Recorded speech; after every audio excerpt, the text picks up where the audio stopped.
জুলাই শহীদ স্মৃতি ফাউন্ডেশনের সাধারণ সম্পাদক সার্জিস আলম বলেছেন, সামনে নতুন নির্বাচিত সরকার আসবে, তাই ভোট টাকার বিনিময়ে নয়, যোগ্য লোক দেখে ভোট দিতে হবে। বুধবার দুপুরে পঞ্চগড়ের আটোয়ারী মডেল পাইলট উচ্চ বিদ্যালয়ের মাঠে উপজেলা প্রশাসনের আয়োজনে শীতবস্ত্র বিতরণ অনুষ্ঠানে তিনি একথা বলেন। জুলাই শহীদ স্মৃতি ফাউন্ডেশনের সাধারণ সম্পাদক বলেন, নতুন বাংলাদেশ, নতুন সরকার, সামনে নতুন নির্বাচিত সরকার আসবে, আর তাই নতুন করে মেম্বার, চেয়ারম্যান থেকে শুরু করে এমপি, মন্ত্রী হবে।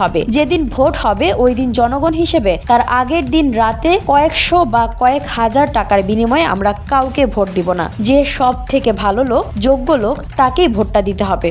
সার্জিস আলম বলেন, 5 বছরে কাকে আপনি বসাবেন এটার সুযোগ মাত্র একবার পাওয়া যায়। ওই সুযোগটা যদি কয়েকশো টাকার বিনিময়ে আপনি নষ্ট করেন, তাহলে আগামী 5 বছরে ওই লোকটা আপনার উপর জুলুম করবে। এটার দায় আপনি এড়াতে পারবেন না। এ জায়গা থেকে আমাদের নিজেদের ব্যক্তিগত জায়গা থেকে দায়িত্ব পালন করতে হবে বলেও জানান তিনি।